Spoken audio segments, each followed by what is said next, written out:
નમસ્કાર, પ્રણામ, સ્વાગત છે તમારું અમારી યુટ્યુબ ચેનલમાં। મિત્રો, આપણી આજની કહાની છે નાલાયક દીકરાએ તેના પિતાને મારી નાખવાનું કાવતરું કર્યું, ત્યારે તેની સંસ્કારી વહુએ તેના પતિને એવો પાઠ ભણાવ્યો કે સાંભળીને તમારા પણ હોશ ઉડી જશે। તો મિત્રો, આપણે આજની કહાની એક પારિવારિક કહાની છે અને ખૂબ જ સમજવા લાયક અને વિચારવા લાયક કહાની બનવાની છે। તો તમને વિનંતી છે કે આ વિડીયોમાં અંત સુધી જોડાયેલા રહેજો અને વિડીયો પસંદ આવે તો વિડીયોને લાઈક અને શેર કરજો। અને જો તમે આવી જ કહાની સાંભળવા માંગતા હોય તો આ ચેનલને સબસ્ક્રાઇબ જરૂરથી કરી લેજો તથા કોમેન્ટ બોક્સમાં સાચી શ્રદ્ધાથી હર હર મહાદેવ લખી દેજો, જેથી ભગવાન ભોલેનાથની કૃપા હંમેશા આપણા સૌ પર બની રહે। તો ચાલો મિત્રો, શરૂ કરીએ આજની કહાની। બેટા, આમ તો હું જીવનમાં 65 વર્ષ વિતાવી ચૂક્યો છું। હવે વધારે ન જીવાય તોય શું, ઘણું બધું જીવ્યો, પરંતુ જિંદગીને બરાબર માણી તો નથી શક્યો, પરંતુ જાણી જરૂર શક્યો છું। જવા દ્યો ને એ બધી વાતોને। મારી મૂળ વાત એ હતી કે આ ઉંમરે હવે લાંબુ જીવવાનો મોહ ન રાખવો જોઈએ, પરંતુ કોણ જાણે કેમ તું આ ઘરમાં જ્યારથી આવી ત્યારથી મને થોડુંક વધારે જીવી લેવાની ઈચ્છા થાય છે। ધીમે ધીમે હસતા હસતા પોતાના એક હાથમાં ચાની રખાવી અને મેથીના તાજા જ બનેલા થેપલાઓનો કડકો બીજા હાથમાં રાખતા રાકેશભાઈ બોલ્યા, ત્યારે કંઈક વિશિષ્ટ હાસ્ય સાથે રેખાએ કહ્યું, થોડું વધારે નહીં બાપુજી, તમારે તો પૂરા 100 વર્ષ જીવવાનું છે। હજી તો તમારે કેટલું બધું કામ કરવાનું બાકી છે।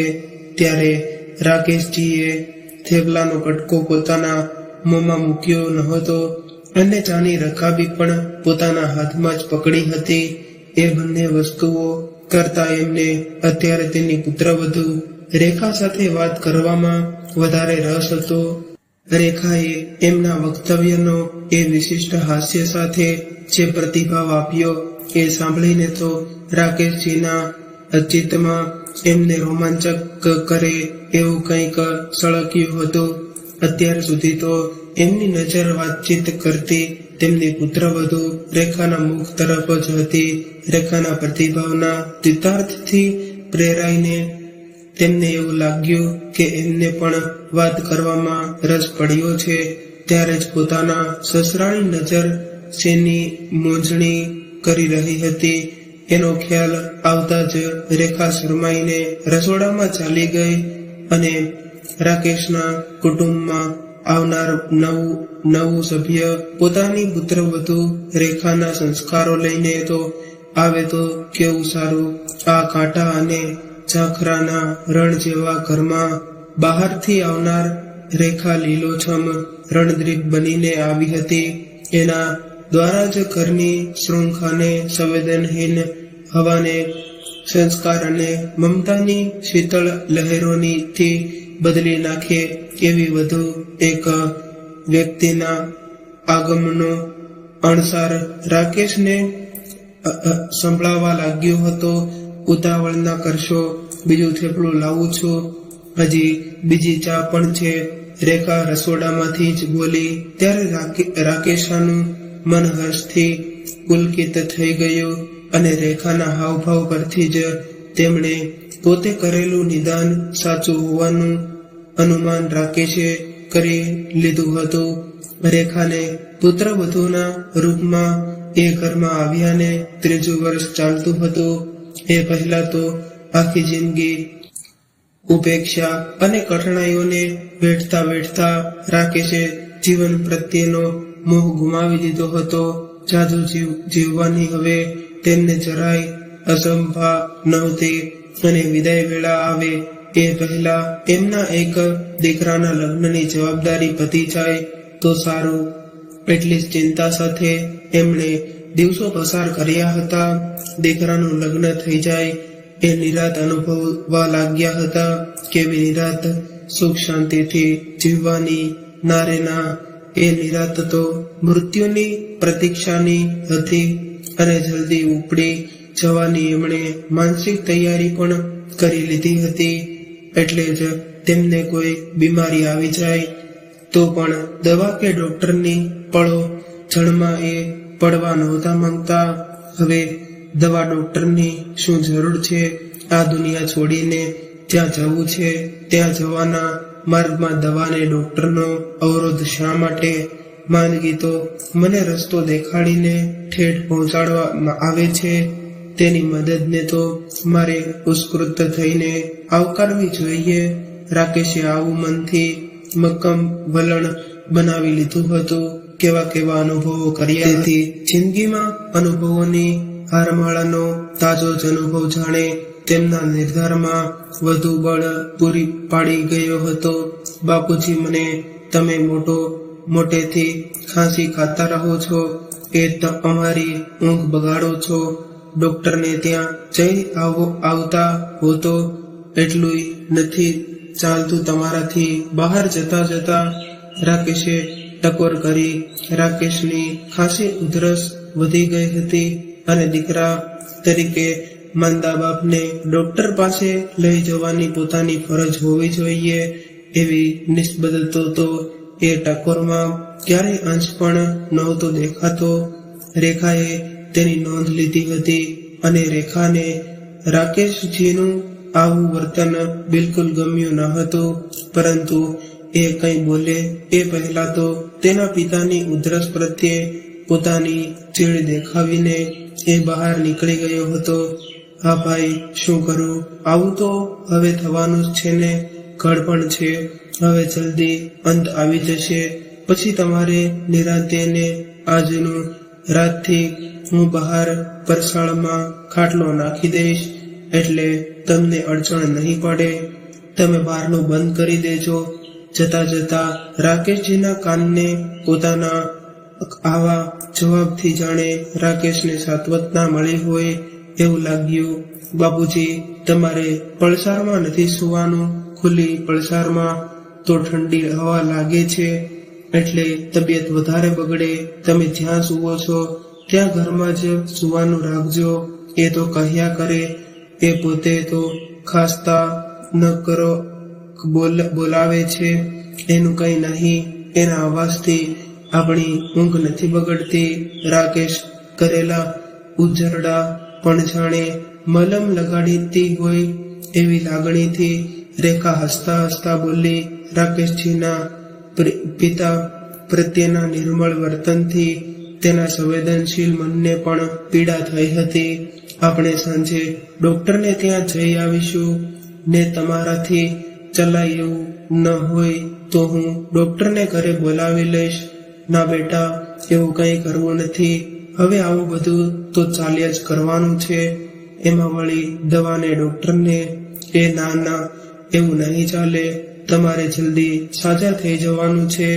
તમે સાજા થઈ જાઓ એટલે આપણે સૌરાષ્ટ્રના પ્રવાસે જવાનું છે અને તમારે ગિરનાર પણ ચડવાનો છે. રમુજીનો ભાવ ચાલુ રાખતા રેખાએ કહ્યું. તોય રેખા જબરી મશ્કરી કરે છે.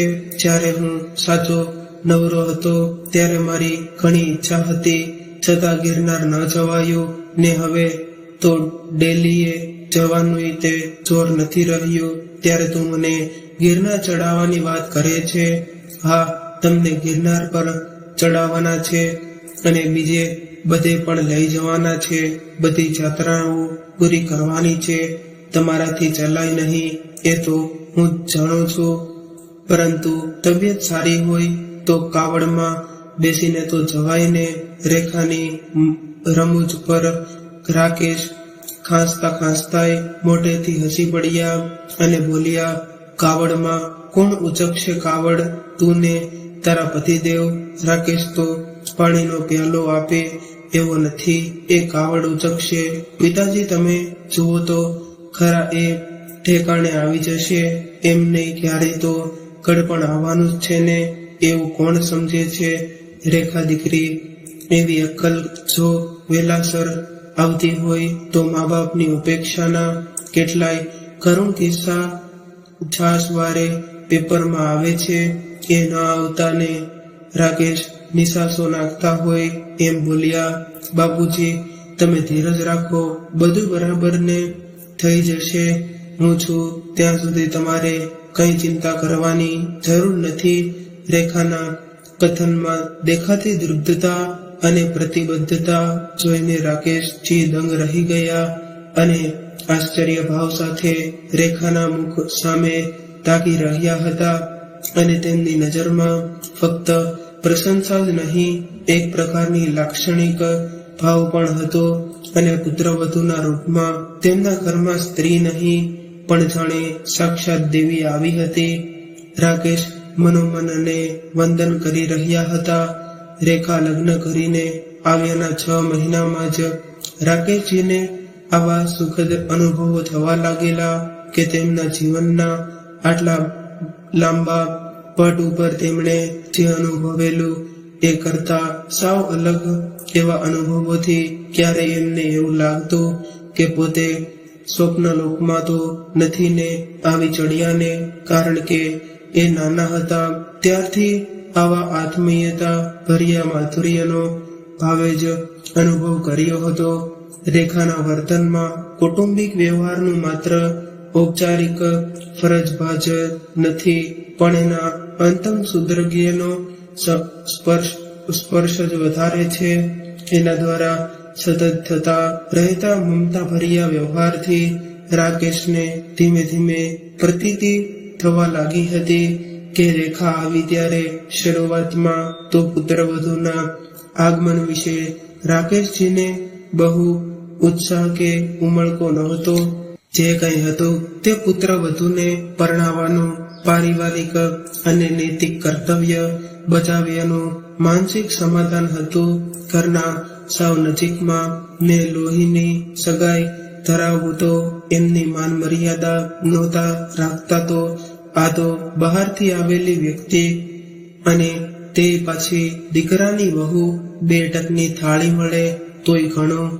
શરૂમાં તો શિવલાલનું આવું અવિશ્વાસ ભર્યું, દૂધના દાઝેલા જેવું અને સાવચેતી ભર્યું વલણ હતું. પુત્રવધુઓ એટલે દીકરાને એના મા બાપ પાસેથી છીનવી લેનારી, બહારથી આવેલી લૂંટાણીઓ એવું મંદિરના બાકડે સાથે બેસતા એના મિત્ર મંગળાભાઈએ જણાવેલું.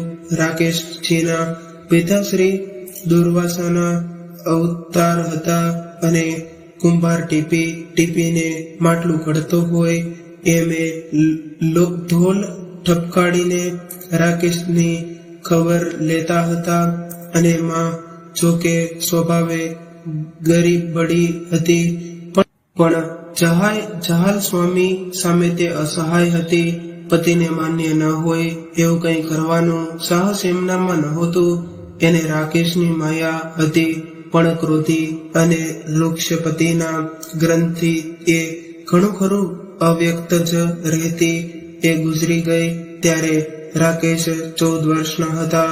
હાઈસ્કૂલનું શિક્ષણ પૂરું કરી એ પહેલા એમના પિતા પણ મૃત્યુ પામ્યા. પછી ભણતર મૂકીને એમણે શાંતિલાલ શેઠની પેઢીમાં એમણે સામાન્ય નોકરી કરવા માંડી અને નવરાશ મળે ત્યારે શિખાઉ તરીકે જામિયત રામની સાથે કર્મકાંડની વિધિઓમાં પણ જતા અને આમ સરળ સ્વભાવના ને ખંતીલા હોવાથી તેમને બધે સારો આવકાર મળતો.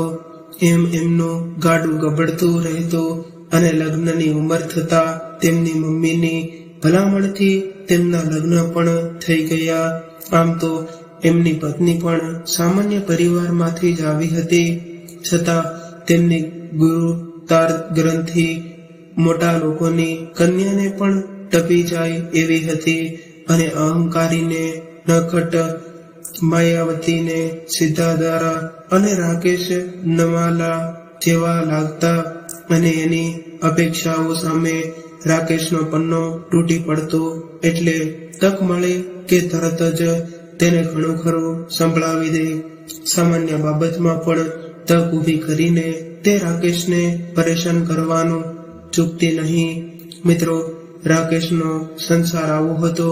પત્ની તરફથી થતી પજવણી સરસ અને ઢીલા સ્વભાવના રાકેશ કડક કઠણ થઈને સહન કરી લેતા, પરંતુ લગ્ન કરવાની કુબુદ્ધિ તેમને શું કામ થશે એવો પ્રશ્ન તો એમને કાયમ માટે સતાવતો રહ્યો.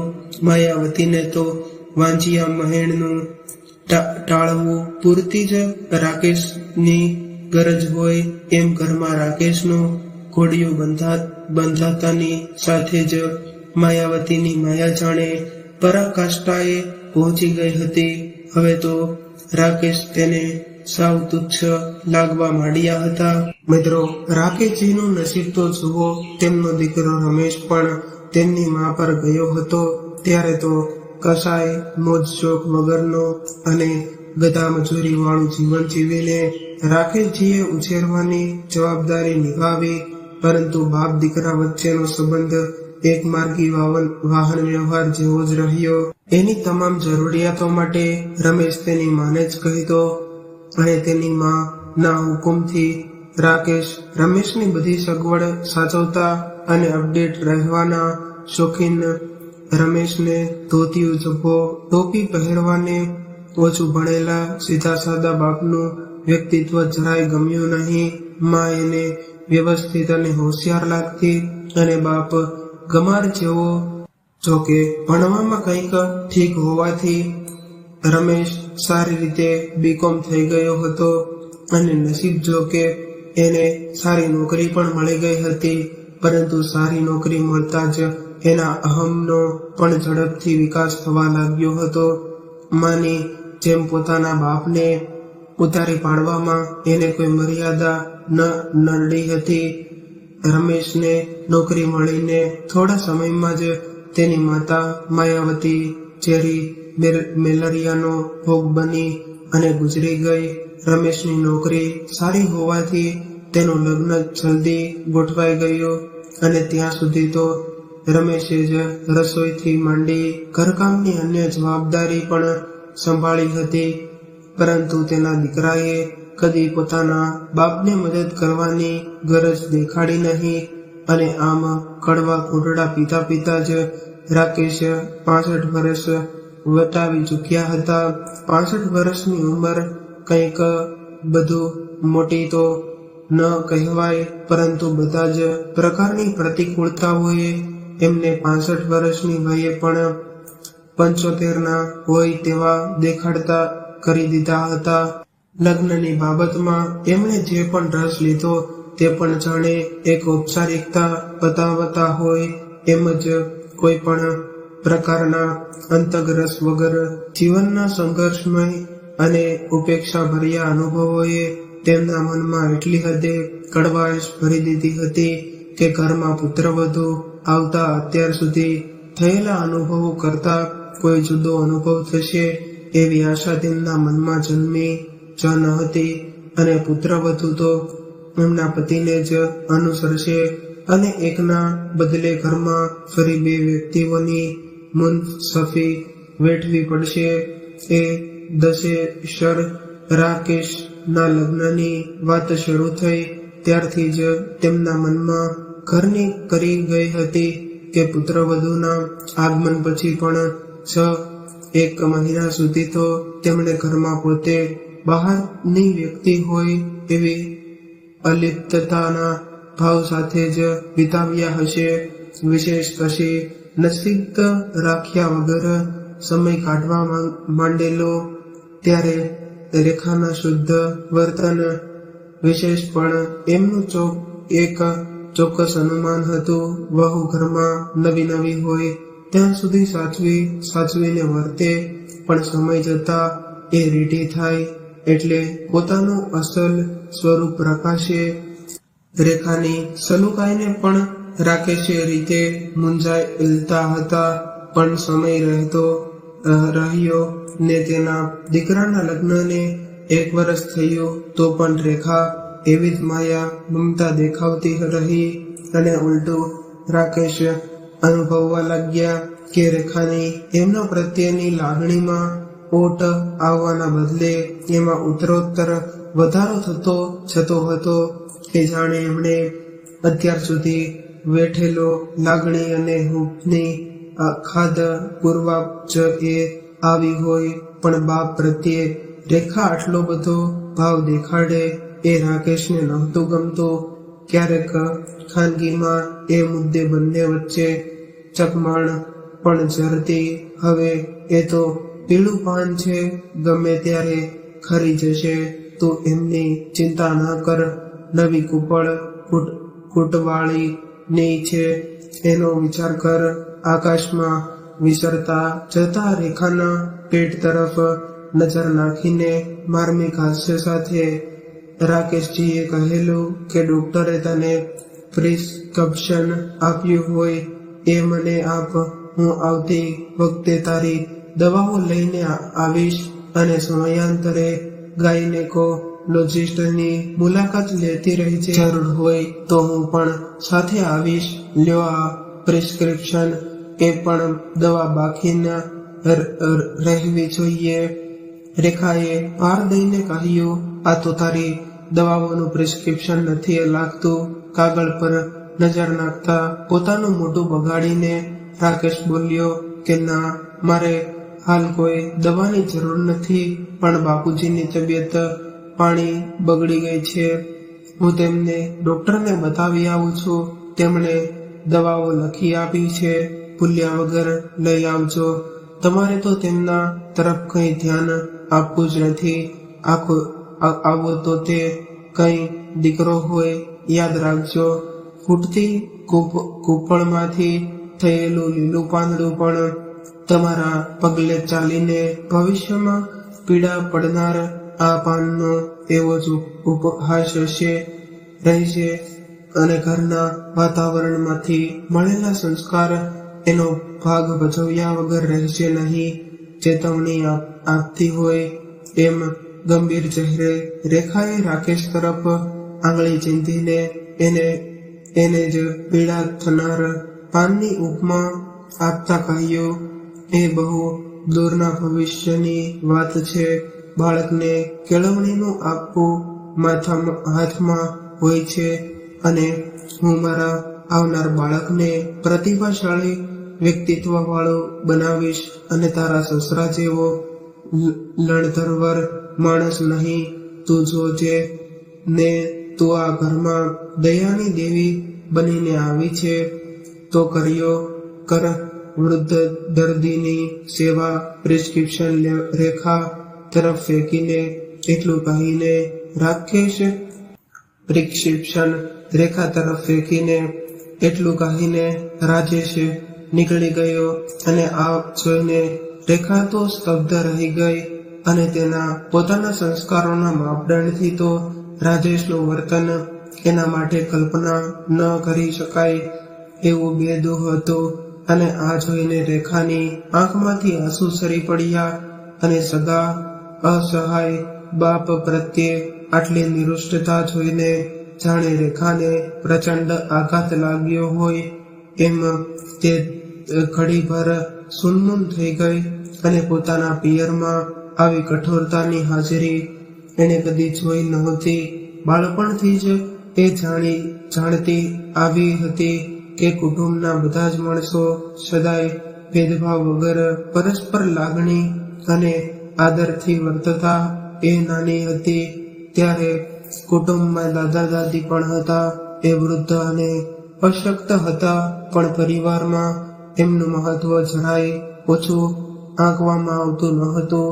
ઘરમાં નાના બાળકથી લઈને વડીલ સુધી કોઈની પણ ઉપેક્ષા તો થતી જ નહીં અને સુમેળ, સદાવ અને સ્નેહની આબોહવા ઘરના વાતાવરણને સદાય આરામદાયક રાખતી અને પેઢીઓથી ચાલતી આવેલી સંસ્કારિતાની આવી ભરી પાટીમાં ઉછરેલી રેખાને રાજેશનું વલણ અભદ્ર અને અસહ્ય લાગે એ સ્વભાવ જ હતું. રાજેશના વ્યવહારથી આવા માણસ સાથે પોતાની જિંદગી જોડાય એનો વસણવો પણ હવે એને થવા લાગ્યો હતો. મનમાં કંઈક ભય પણ ઊભો થયો કે ભવિષ્યમાં કોઈ કારણે હું અસમક્ષ બની જાઉં તો આ માણસ મારી સાથે કેવો વ્યવહાર કરશે. રેખા શ્યામ અને પગે સહેજ ખોડવાળી હતી, તેથી જ મારે MA સુધીનું શિક્ષણ હોવા છતાં આવા ઘરમાં આવવું પડ્યું. રાજેશનું ઘર તો સરખામણીમાં સાવ સામાન્ય જ હતું. ઘર સરખા મોભાનું નહોતું. એનું એના પિયરમાં બધાને દુઃખ તો હતું જ, પણ છોકરીની સારી નોકરીમાં જ એમને સંતોષ હતો. MAના રિઝલ્ટની વાટ જોયા વગર દીકરીને પરણાવી દીધી. એમનો વાક દીકરી કુંવારી ન રહી જાય એની ચિંતામાં આવેલી તકબા બાપુજી ગુમાવવા નહોતા માંગતા ને એમની ચિંતા દૂર કરવા હું પણ ઉત્સુકતા હતી. એમને મારા તરફની ઉપાધિમાંથી મુક્ત કરીને એ નિરાત અનુભવતા થાય એવી ભાવનાથી પ્રેરાઈને જ મેં પણ હા કહી દીધી હતી. નહીં તો મારે તો લેક્ચરર થવું હતું. BAમાં તો સારી ટકાવારી સાથે ફર્સ્ટ ક્લાસ થઈ ગઈ હતી ને MAમાં પણ એવું જ સારું પરિણામ આવવાની ખાતરી હતી. પણ શું થાય, કિસ્મત માણસને ક્યારની સાથ લઈ જાય છે. રેખાને તે દિવસે પહેલી જ વાર હતાશા ઘેરી ગઈ અને રેખાની સારી સેવા અને ડાયટ્રી ઉપચારની રાકેશ થોડા દિવસમાં સાજા થઈ ગયા અને દવા અને ડોક્ટરની સારવાર કરતા રેખાની લાગણીનો ઉપચાર અને વધારે કારગર નીવડ્યો એ વિશે રાકેશને જરાય શંકા નહોતી. રેખા નાની નાની બાબતોમાં પણ એમની કાળજીપૂર્વક સંભાળ લેતી. સસરા નહીં પણ પોતાના પિતા જ હોય એમ રાકેશ પ્રત્યે આત્મીયતા દેખાવતી રહેતી. એમ એની મનોવૈજ્ઞાનિક અસર જ રાકેશ માટે રામબાણ ઈલાજ બની ગઈ હતી. નહીં તો જીવવાની ઈચ્છા ગુમાવી બેઠેલા અને નિષ્કૃષ્ટ પુત્રના આશ્ચર્ય પડેલા રાકેશ રેખા ન હોત તો માંદગીને જ સ્વજન ગણીને એની સાથે જ ચાલી નીકળ્યા હોત. બાપુજી, હવે આપણે પ્રવાસની તૈયારી કરીએ. મને પણ થોડું ફરી આવવાનું મન થયું છે. હમણાં જવાનું એવું છે, પછી નહીં નીકળાય. રાકેશ સજા થયા પછી એક દિવસ એમની સાથે હિંચકા પર સાથે બેસતા રેખાએ શરમાતા સૂચન કર્યું. ત્યારે રાકેશ હસ્યા એટલે રેખા તરત જ બોલી, હમણાં તમારી તબિયત સારી છે ને, હવામાન પણ અનુકૂળ છે, માટે કહું છું. તમે શું સમજ્યો એવું કહીને રાકેશ ફરી હસ્યા ને તરત જ મુખ પર ગંભીરતા લાવીને બોલ્યા, તમે બે જઈ આવો ને, વચમાં મારા જેવા ગરડા માણસની શું જરૂર છે? હું અહીં આરામ કરીશ. પડોશી સારા છે, એ મારું ધ્યાન રાખશે. તમારે મારી કઈ ચિંતા કરવાની જરૂર નથી. પિતાજી, એવું ના બોલો. તમને લઈને જ જવાનું છે, નહીં તો મારે નથી જવાનું. લાડમાં છણકો કરતા રેખા બોલી, સારું ભલે, ચાલો જઈએ. બાકી મારે વળી આ ઉંમરે ને તું સમજતી નથી બેટા. રાજેશને તમારી સાથે મારી હાજરી નહીં ગમે. કંઈક અસ્વસ્થતાના ભાવ સાથે રાકેશે પોતાનો નિખાલસ પ્રતિભાવ આપ્યો. ના કેમ ગમે બાપને સાથે લઈ જવામાં ના ન આવે બેટા. આજ સુધી તો એવું જ બધું આવ્યું છે ને કે મને બાપ તરીકે ઓળખવામાં પણ એને શરમ આવે છે. ક્યારેક એને મારી પાસે ઊભા રહીને બેસીને સરખી રીતે કોઈ વાત કરી છે? ગામડિયા જેવા દેખાતા બાપને પ્રવાસમાં સાથે લેવાની વાત જ એને વીજળીનો કરંટ લાગ્યા જેવી લાગશે. જોકે એ શું કહેશે છે કે ના પાડશે તો બીજો કોઈ રસ્તો કાઢીશું, પણ તમને મારે પ્રવાસ તો કરાવવાનો જ છે. રેખાના સ્વરમાં દૃઢતા જોઈને રાકેશને આમ તો ઘણા આનંદ થયો, પણ સાથે એટલી જ બેચેની પણ થઈ. પોતાના કારણે પતિ પત્ની વચ્ચે તિરાડ પડે એવું એ નહોતા ઈચ્છતા. રેખા પ્રત્યે એમના મનમાં બાપને દીકરી વચ્ચે હોય એવી મમતા જન્મી ચૂકી હતી. તેથી જ બાપ જેમ દીકરીના સુખનો વિચાર કરે એમ રાકેશ પણ હવે તેમના રેખાના સુખને પણ મહત્વ આપતા હતા. રેખા રાજેશની મરજી વિરુદ્ધ જઈને એમના તરફ વધારે ધ્યાન આપતી અને એનાથી પણ એ ચિંતિત રહેતા. રાજેશ એવો મિથ્યાભિમાની દીકરો એવા જ કોઈ મુદ્દે રેખા સાથે ઝઘડી પડે એવો ઉચાટ એમને રહેતો અને એ અવારનવાર રેખાને કહેતા પણ ખરા કે તું રાજેશનું ધ્યાન રાખ, તમારી સાથે જિંદગી જીવવાની છે. તમારા બંને વચ્ચે સુમેળ હોય તો ધર્માય સારું વાતાવરણ રહે અને તમે બંને જીવનમાં સુખ શાંતિથી આગળ વધી શકો.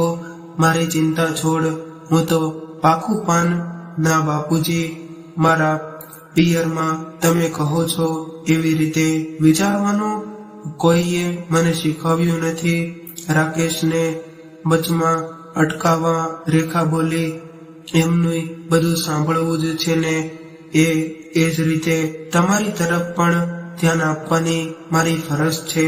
તમે આવો નકામો બળાપો કરવાનું છોડી દો તો તમારી તબિયત પણ સારી રહે. કંઈક મીઠા ઠપકા રૂપમાં જ રેખાની આવી પ્રતિક્રિયા આપતી. રાત્રે ભોજન વગેરે પતી ગયા પછી નિરાંત મળતા રેખાએ રાજેશ આગળ પ્રવાસની વાત કાઢી, પણ ઘરડા ઘરમાંથી એકાદ બેને દત્તક બાપ તરીકે લઈ આવજે, તને એ વગર ચેન નહીં પડે. રાજેશના રોષની માત્રા વધતી જતી હતી. ભણેલી ગણેલી તારા જેવી યુવતી આવું જૂનવાણી માણસ ધરાવતી હોય એ હું કલ્પી ન શક્યો. તું એમને લઈને જઈ આવ પ્રવાસે, મારે નથી આવવું. ગુસ્સામાં રાજેશ ઉભો થઈ ગયો ને ચંપલ પહેરી પાનના ગલ્લા તરફ ચાલી નીકળ્યો. પણ એમને લઈ જવા પડશે, એમને ગિરનારના દર્શન કરાવવાના છે. મેં બાધા રાખેલી છે. બાપુજીની પ્રસન્નતાથી આપણને એના સારા આશીર્વાદ પણ મળશે. વડીલોના આશીર્વાદ. તું આખી જિંદગી એ જ કામ કર્યા કરજે. ડોસાને રસ્તામાં કઈ થઈ જાય એટલે આપણી તો બધી મજા જ બગડી જાય ને. મને આપણા જેવા યુવાન નવપરિણીત દંપતી વચ્ચે આવા વૃદ્ધ માણસની અડચણ શું કરવા જોઈએ? તને ખરા તુક્કા સૂજે. અને રાજેશ ચીડાઈને બોલ્યો.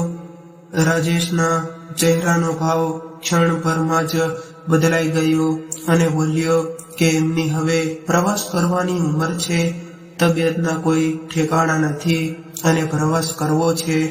રાજેશ રમૂજમાં બોલ્યો, હું તેની વાત નથી કરતી. સહેજ છેડાઈને રેખા વચમાં જ બોલી, 3 એટલે હું તમને બાપુજી જઈને મારી પણ ઈચ્છા છે કે આપણે બંને થોડું ફરી આવીએ હમણાં થોડા વખત. તેથી જ બહાર નીકળવામાં વાંધો નહીં આવે. હવામાન પણ અનુકૂળ છે. રેખાના સૂચન પર ઉત્સાહ દાખવવામાં રાજેશે હકારાત્મક વલણ બતાવ્યો. 2 નહીં, આપણે ત્રણેય. રેખાના ઉદર તરફ નજર નાખીને રાજેશે કહ્યું. ત્યારે રેખા અવાક બનીને જોતી જ રહી ગઈ. જન્મદાતા પ્રત્યે સંતાનનો આવો નિપુર્ણ વ્યવહાર હોય એ રેખા માટે કલ્પનાતીય હતું. જેવું વર્તન રાજેશના પિતા સાથે કરે છે એવું જે અન્ય કોઈ સાથે પણ કરી શકે છે.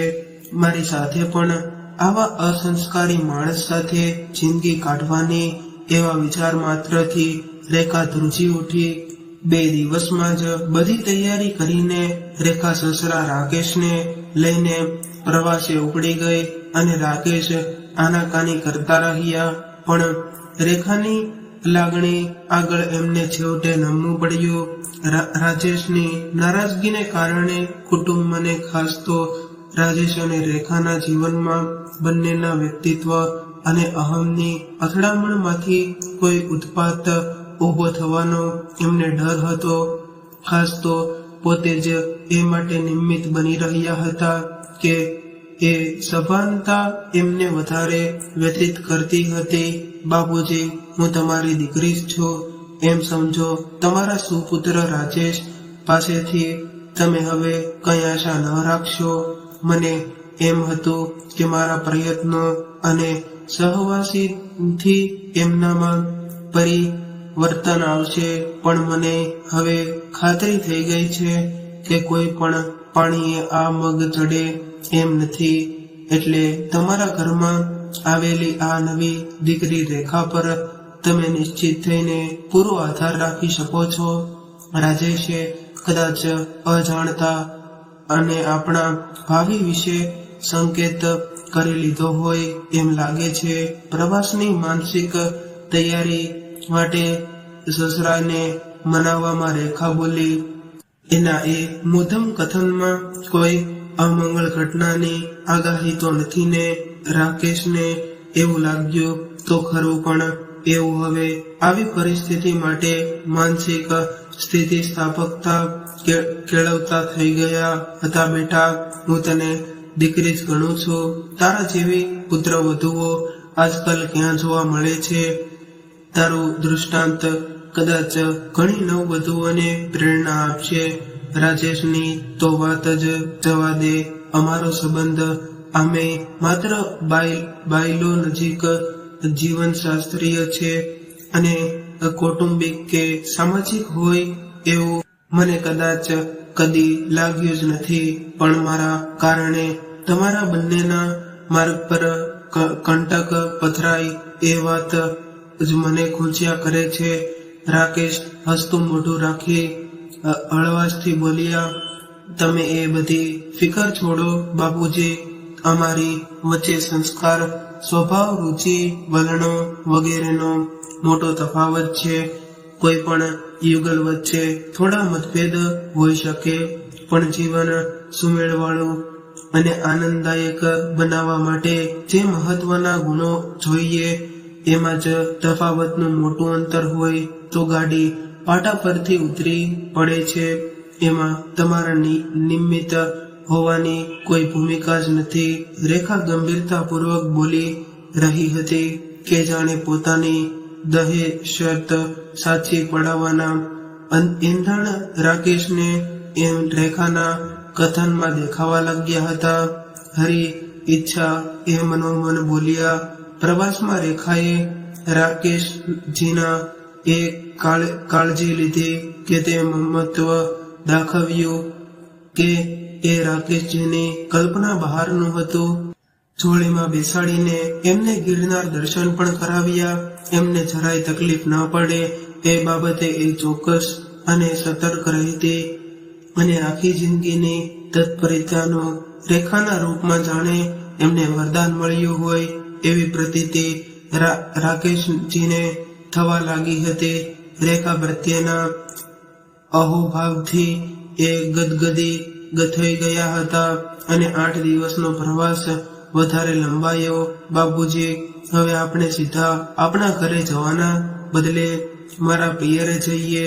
મારા પપ્પાએ પણ આપણા પ્રવાસની શરૂઆત પહેલા ફોન કરીને મને સૂચવ્યું હતું કે આપણો પ્રવાસ પૂરો થાય મારે તમને ત્યાં તેડી જવા છે. તમારી સાથે થોડા દિવસ ગાળવાની તેમની ખાસ ઈચ્છા છે. રેખાએ પ્રવાસના છેલ્લા દિવસે સસરાને કહ્યું, ભલે જેવી તારી ઈચ્છા, હું તો તારા કારણે આટલો પ્રવાસ કરીને પૂરેપૂરો તૃપ્ત થઈ ગયો છું.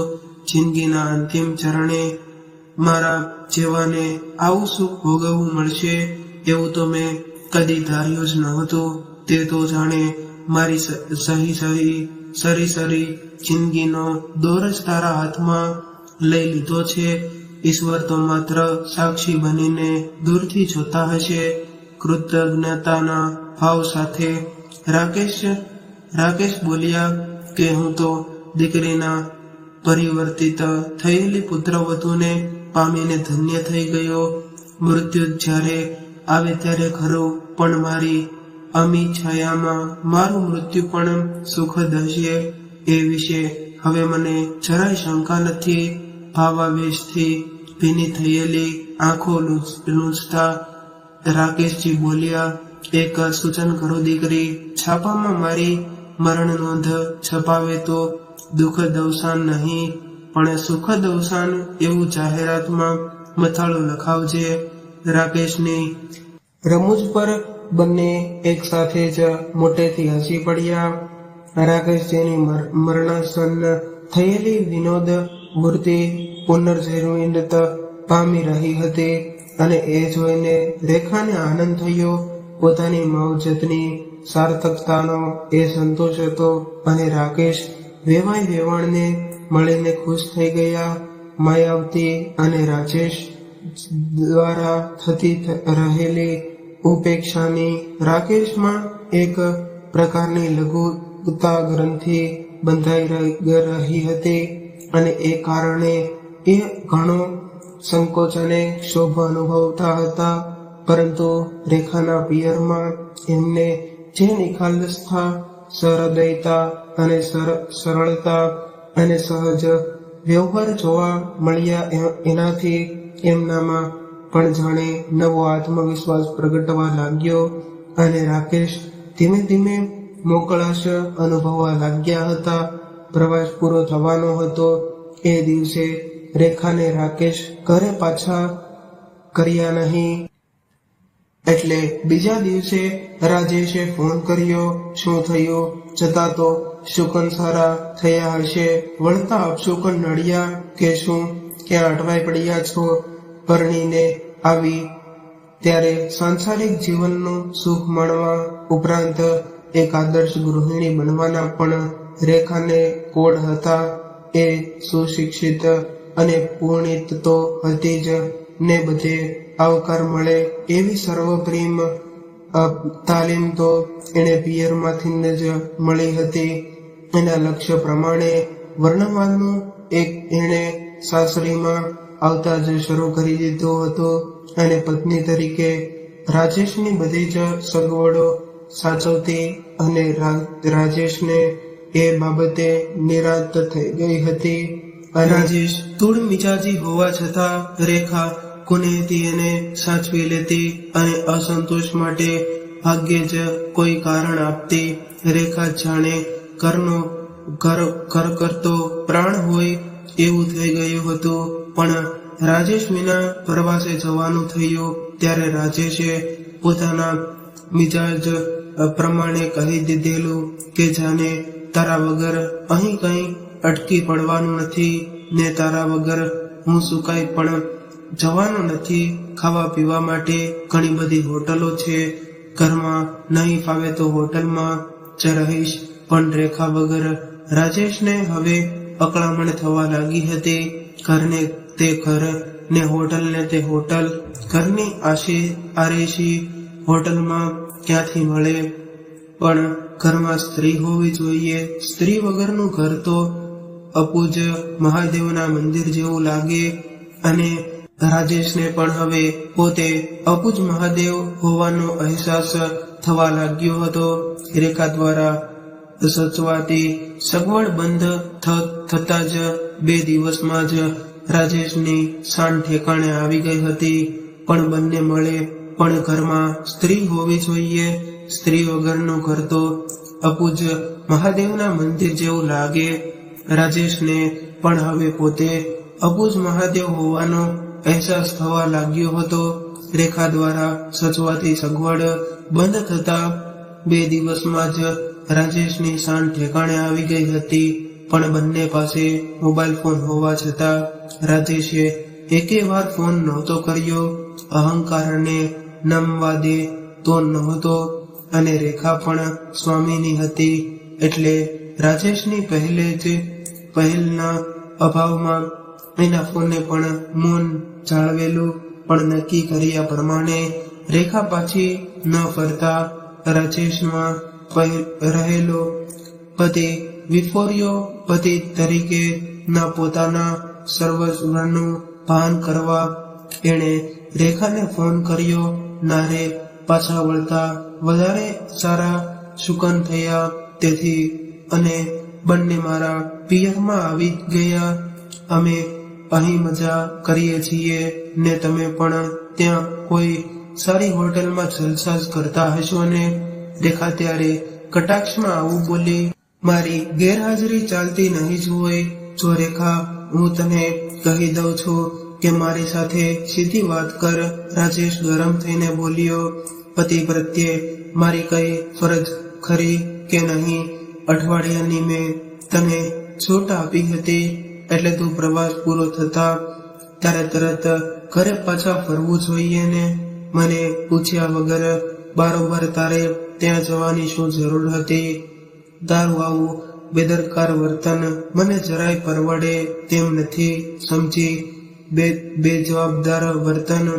તારા પિતાશ્રી પ્રત્યે તારી જે ફરજ હોવી જોઈએ એ મેં મારા માથે લઈ લીધી. એ બેજવાબદાર વર્તન. રેખાના સ્વરમાં પણ થોડી રોશની અછાંટ આવી ગઈ. એ બધું ડહાપણ મારી સામે રહેવા દે. તું આજે ને આજે ઘરે આવી જા. રાજેશે પતિ તરીકેના હુકુમના એકાનો ઉપયોગ કરતા રેખાને કહ્યું. અને ન આવવું હોય તો? રાજેશે એ અધૂરા વાક્યમાં ગંભીર ધમકી આપી દીધી કે તો જો રાજેશ હું પત્ની તરીકેની મારી બધી ફરજ યોગ્ય તરીકે બજાવતી રહું છું પરંતુ તારે પત્ની એટલે દાસી એવું માનવાની બિલકુલ જરૂર નથી. હું પણ લગ્ન સંબંધમાં એક સરખા દરજ્જાની વ્યક્તિ છું. મારે પણ પોતાની મુનસફરી અને સ્વમાન હોય છે. હું અહીં આવી છું તો થોડા દિવસ રહીશ. બાપુજીને પણ સ્થળ ફેરવીને ને સમો વડિયા વેવાયના સાનિધ્યની સારું લાગે છે અને અહીંયા તેમની તબિયત વધારે સારી રહે છે એટલે 2-5 દિવસે અને અમે આવી જઈશું. એ નહીં ચાલે. એમ હોય તો હું ત્યાં જ રહી જા. અને પતિ કરતા સસરાની સગવડ અગવડની વધારે ચિંતા છે. તું વૃદ્ધાશ્રમ ખોલીને ત્યાં જ રહે. 3 સભ્યો તો ઘરના છે અને બીજા પણ શોધી લાવજે. તારા માટે એ જ ઠીક છે. હું મારો વિકલ્પ શોધી લઈશ. તોરમાં મોટા અવાજે રાજેશ બોલતો હતો અને તથાસ્તુ સામેથી એ જ એક જ શબ્દ સંભળાયો ને ફોન કપાઈ ગયો. જે કંઈ થયું એનું રાકેશને હવે જરાય દુઃખ નથી. એ જેલ જેવા લાગતા પોતાના ઘરે હવે પાછો ફર્યા નથી અને રેખાની સાથે જ રહે છે. અને રાકેશને સંતાનમાં ફક્ત રાજેશ હતો અને કદાચ આવો દીકરો જ ન હોત તો સારું થાય. અને જિંદગીના છેલ્લા દાવમાં એમણે તેને ખાયો છે પણ એને ખોવાનો રંજ નહીં. હર્ષને એ જ દાવમાં એમને રેખા મળી છે અને પુત્રવધૂમાંથી દીકરીમાં રૂપાંતર પામેલી અમૃતધરા જેવી રેખાની કુખે જન્મનાર બાળક પણ હવે રાજેશનો મનહૂસ પડછાયો નહીં પડે. એ પણ રાકેશ માટે મોટું આશ્વાસન છે. આવનાર બાળકને ઘોડો બનાવીને રમાડવાના દિવસની જ હવે તેમને પ્રતીક્ષા છે અને રેખાનું તથાસ્તુ જાણે તેમના માટે સર્વોત્તમ વરદાન બની ગયું હોય. તો મિત્રો, આ વિશે તમારું શું કહેવું છે તે કોમેન્ટ કરીને જરૂર જણાવજો. કહાની પસંદ આવી હોય તો વિડીયોને લાઈક કરીને તમારા મિત્રો સાથે શેર કરજો. અને આવી જ કહાની સાંભળવા માંગતા હોય તો આ ચેનલને જરૂરથી સબસ્ક્રાઇબ કરી લેજો. તો ચાલો મિત્રો, હવે ફરી મળીશું એક નવી કહાની સાથે. ત્યાં સુધી તમામ મિત્રોને જય શ્રી કૃષ્ણ, રાધે રાધે, હર હર મહાદેવ. આ કહાનીને પૂરેપૂરી સાંભળવા માટે તમારો ખૂબ ખૂબ આભાર.